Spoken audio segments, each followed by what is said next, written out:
Olá, amigos. Este é o quadro A Vida em Pauta.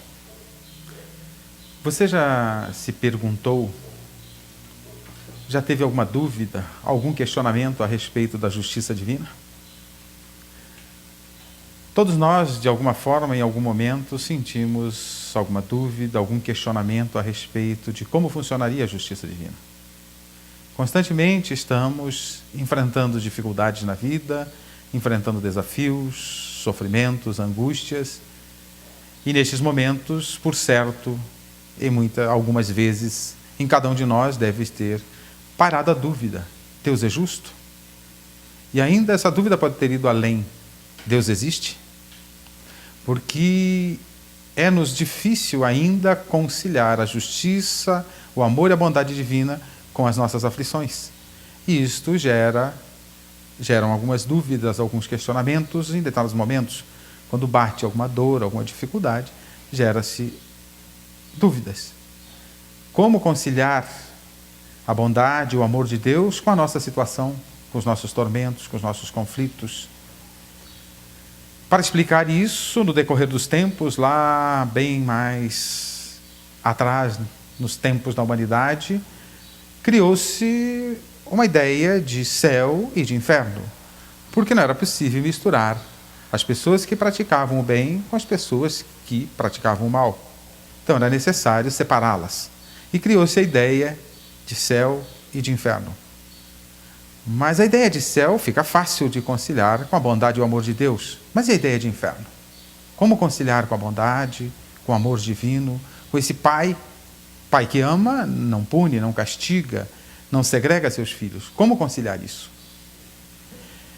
Depois, com a vinda do Cristo, nos trazendo as lições de amor, enfatizando a bondade divina, enfatizando o amor de Deus para com seus filhos, o cuidado que esse pai tem para com seus filhos, ficou mais difícil ainda conciliar esse amor com as nossas aflições e com o conceito de inferno. Mais difícil ainda conciliar o inferno com a fala do Cristo quando nos diz que nenhuma das minhas ovelhas se perderá. Fica quase impossível conciliar. Se somos cristãos, a ideia de inferno fica morta. Só com esta fala do Cristo. Nenhuma das minhas ovelhas se perderá. Mas então como conciliar a nossa situação com a justiça e a bondade de Deus? Precisamos de uma chave, de um elo que nos conecte a justiça e a nossa situação. Esta chave chamamos em Espiritismo de reencarnação. A reencarnação não é uma novidade espírita. A reencarnação, ela está presente de uma forma ou de outra no entendimento da maioria, se não todos os povos antigos. O mais conhecido para nós são os egípcios, porque pelo sim e pelo não, eles guardavam aquele corpo, porque eles sabiam que teria que voltar, mas não sabiam como. Não tinham as explicações necessárias para entender essa volta. Então era necessário, pelo sim e pelo não, guardar aquele corpo que poderia lhe ser tão útil. Mas era preciso maiores esclarecimentos sobre isso. O próprio Cristo, no seu Evangelho, Jesus nos fala da reencarnação. Mesmo que alguns não aceitem, que alguns não acreditem, que não entendam dessa forma, Jesus, quando conversa com Nicodemos, doutor da lei, questiona o Cristo: como chegar à sabedoria, como chegar ao reino dos céus, as palavras, o entendimento, o sentido é este. Como conseguir isso? E Jesus responde que era preciso nascer de novo. E Nicodemos, então, preocupado pela sua condição de velho já, pergunta: como pode um homem velho voltar ao ventre da mãe? E Jesus responde: és doutor da lei e não sabes dessas coisas? Como quem diz: estuda mais um pouco, não és tão doutor assim. É claro que a cada fase da humanidade o doutorado aprofunda outros entendimentos, as questões de estudo, de conhecimento vão sendo aprofundadas à medida que o tempo vai passando. Mas naquela época, Nicodemos era doutor da lei. Há uma outra passagem também, quando os discípulos, especialmente Pedro, questionam o Cristo, se não era preciso que Elias voltasse antes da vinda do Messias, conforme estava nas Escrituras? E Jesus responde que, em verdade, ele havia voltado. Porém, fizeram com ele o que fizeram. Então, desta fala, compreenderam seus discípulos que Jesus estaria falando de João Batista. Mas como João Batista poderia ser Elias, que tinha morrido, desencarnado há mais de 400 anos? Como João Batista poderia ser Elias? Para ser Elias, teria que ter vindo na idade em que João Batista, com as feições, com as características de João Batista, a época de Elias, a época que ele desencarnou, a época que ele morreu. Mas muitos ali sabiam, tinham conhecido João Batista criança. Portanto, não poderia ser Elias, não poderia ser o corpo no corpo de Elias. Então era preciso um outro entendimento. Era preciso entender que era o espírito de Elias que estava de volta, utilizando-se de um outro corpo. Mas as explicações ficaram por aí.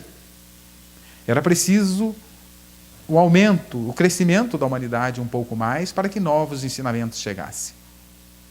E o próprio Jesus promete, numa das últimas conversas com seus discípulos, ele promete a vinda de um outro Consolador, um Espírito de verdade que ficaria conosco para sempre.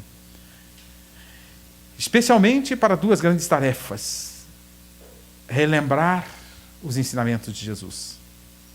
E se é preciso relembrar, havemos de convir que ele seria esquecido. Seus ensinamentos seriam esquecidos. E Jesus sabia disso. Perderíamos pelo caminho seus ensinamentos, faríamos guerras em seu nome, faríamos fogueira em seu nome. Nada mais paradoxal, um contrassenso imenso com o ensinamento de Jesus. Portanto, era preciso reviver o seu evangelho na simplicidade dos primeiros tempos, dos primeiros 3 séculos especialmente. Mas também era necessário vir um Consolador para esclarecer todas as coisas. E não é preciso uma reflexão muito profunda para entender que se era preciso vir um novo esclarecimento para aprofundar todas as coisas, é porque nem todas foram esclarecidas. A reencarnação é uma delas. E a doutrina espírita vem cumprir esse papel, essa promessa de Jesus. Vem relembrar o seu evangelho na simplicidade dos primeiros tempos, como também vem esclarecer, trazer novos entendimentos, especialmente de onde viemos, quem somos, para onde vamos, o que fazemos aqui, qual é o nosso destino, quais os recursos necessários para chegarmos à sabedoria, à perfeição, ao reino dos céus. O nome, a forma de entender não importa. Importa que o objetivo é o mesmo. Deixar, enfim, brilhar a nossa luz, como propõe Jesus. Fazer, enfim, o que ele fazia, conforme ele assevera que poderíamos fazer. A chave para isso, a doutrina espírita vem esclarecer e detalhar, é a reencarnação. Através da reencarnação, nós podemos entender as nossas diferenças, podemos entender por que sofremos, podemos entender por que temos diferentes oportunidades na vida, podemos entender, enfim, a vida. Porque sem a chave da reencarnação não dá para entender, em absoluto, a própria vida. Mesmo que alguns não acreditem na reencarnação, o próprio Kardec nos chama a atenção. Uma verdade será sempre uma verdade, independente das diatribes que se façam para fazer dela uma mentira. Portanto, a reencarnação é a grande chave para entendermos as nossas vidas, as nossas diferenças, as diferentes oportunidades, e, enfim, para entendermos a justiça e a bondade de Deus.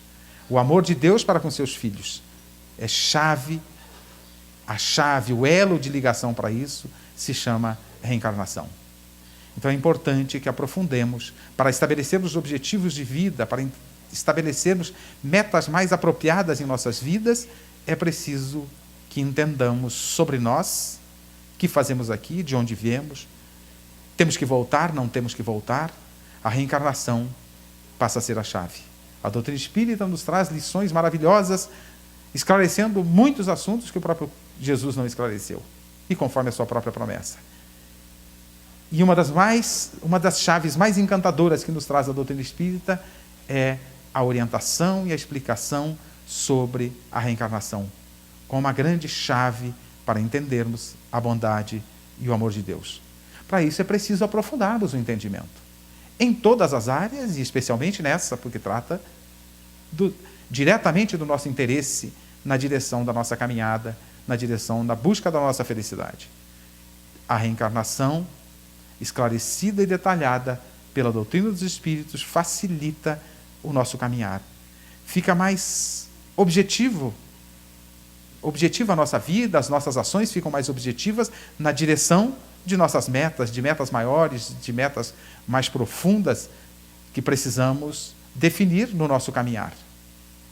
Precisamos, então, entender e aprofundar os estudos em cima da reencarnação, especialmente, mas em linhas gerais, para que caminhemos mais seguros e mais confiantes na direção do nosso destino, que é chegarmos à perfeição, chegarmos à angelitude, é buscarmos o conhecimento. O conhecimento que liberta, conforme o próprio Cristo nos assevera. O conhecimento sobre nós mesmos, o conhecimento sobre o que fazemos aqui, de onde viemos, para onde vamos, por que sofremos. E a chave para isso se chama reencarnação.